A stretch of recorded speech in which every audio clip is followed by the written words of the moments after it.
So I thought I would sit down and film a discussion about a book that I read this weekend. This is one that I showed in my Saturday book haul, and it is Wandering Rafferty by Ken Mitchell. As far as I can tell, this one appears to be out of print. When I was about midway through, I went to enter it into Goodreads, and I did find it in the system, so thankfully I didn't have to go through the process of adding the book, because I've had to do that several times with some of the older, more obscure candlelit novels that I read. Someone else had actually read it and entered it in the system, but it was only one person, and they gave it a 2-star review. No explanation for those 2 stars. Not that I'm shaming them for that, because I myself don't give explanations on Goodreads for my star ratings. I read it and I move on because I talk about books, the books that I read elsewhere. I don't really feel the desire or the need. But anyway, someone had given it 2 stars. I was a little surprised because at that point I was thinking, this is a pretty great book. I'm probably going to be giving this 4 stars when I'm done. But I think I can understand why they perhaps wouldn't have been into it as much as I was as I read it. It's a little bit of an unconventional novel in terms of structure. It was published in 1972. Definitely a period of somewhat experimental literature in some ways.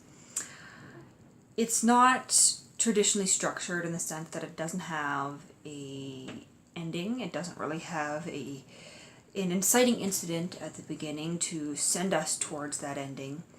We simply get the story of Rafferty's life told through the eyes of Archie, who's also telling us about his life up to a certain point. I really did like the intro, not the intro, but the beginning of this novel. The opening scene is probably one of my favorite opening scenes in the novels I read this year. Archie is sitting in a bar in Saskatchewan. Not exactly the most exciting place in the world. You wouldn't expect to find a bustling revolutionary movement in Saskatchewan. But he's sitting there in that bar and he's reading a biography of Malcolm X, kind of posing. He knows that he's in a role because he describes himself as, he gives himself a title actually because it's in capitals. He describes himself as the intense young rebel role. And as he's sitting there reading this biography, talking a bit about Che Guevara, a communist comes to sit with him.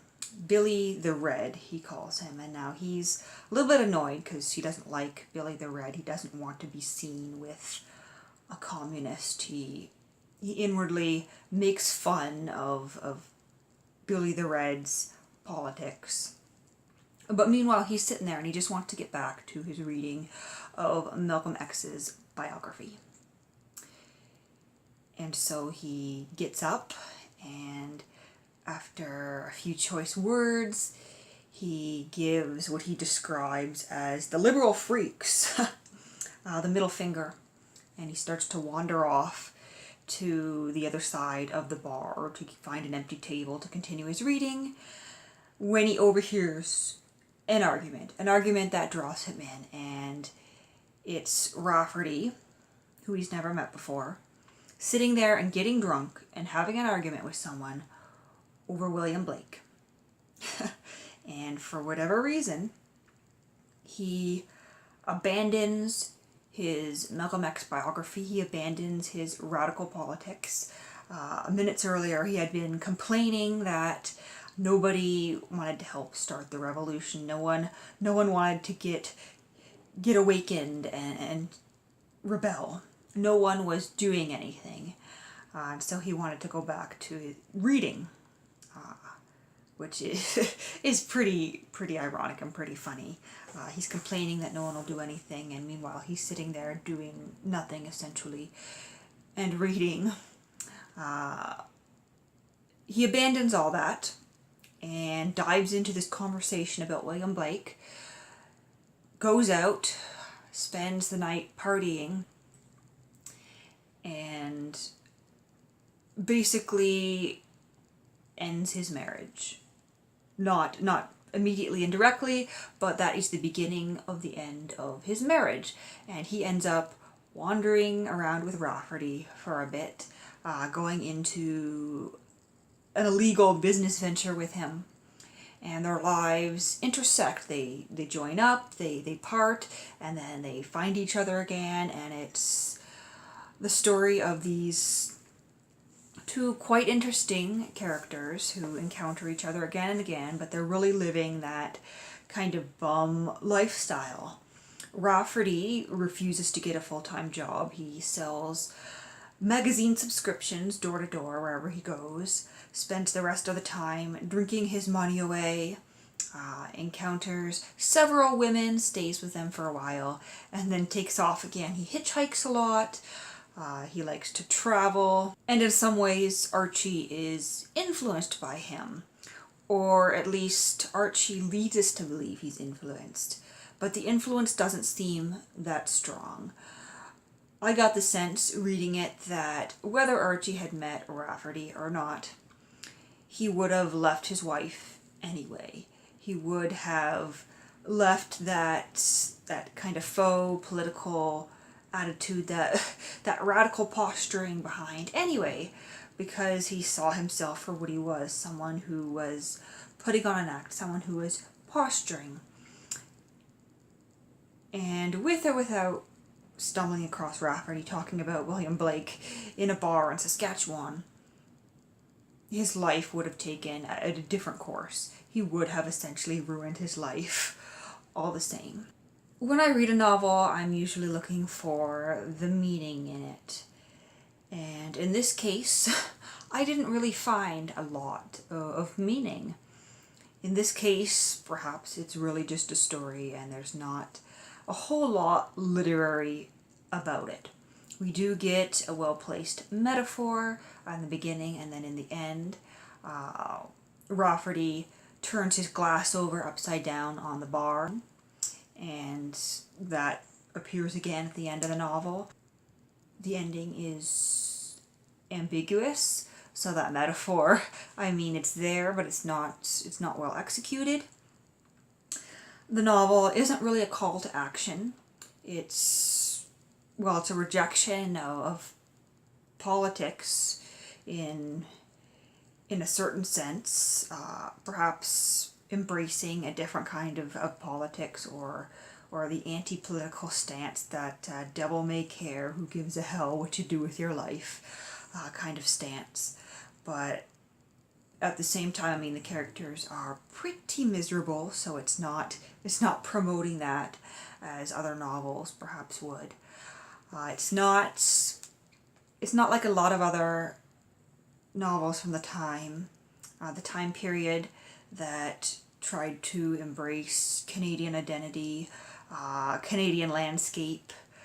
It's set in Canada, and we get Canadian locations and sometimes Canadian attitudes, but this novel could really be set anywhere. These bars and these cheap hotels and these roadside gas stations or whatever, they could pretty much be in any country in the world. Rafferty and Archie could be American or Mexican or French just as easily as they could be Canadian. They just happen to be doing their wandering in Canada. And perhaps because there isn't really any deeper meaning to grab onto, and that this novel was likely published as kind of a piece of popular literature at the time, as a throwaway novel, essentially, Perhaps that's why it's no longer in print, why I've never heard of it before, why there's only one review on Goodreads. It's not a novel that has stood the test of time. He's not an author that has really stood the test of time either. I only found one or two links when I searched his name about him to tell me anything about him. But overall, I did enjoy the novel. It was certainly entertaining. I definitely got a kick out of that opening scene. Archie was by far more entertaining, more humorous than Rafferty. And I have a collection of short stories by Ken Mitchell that I picked up on the weekend as well and showed in my same Saturday book haul, and I'm interested to see what his short stories are like, how they compare, whether that collection of short stories is on Goodreads or whether it's more or less well known than this novel, Wandering Rafferty. Anyway, I think I should probably wrap up because I think I've run out of things to say. I can see, as I said earlier, why someone may have given this book a 2-star review. It's missing many things that you would want in a good novel. It's rambly, it's wandery, it's got an ambiguous ending, and the writing style isn't 100% accessible, but I liked it.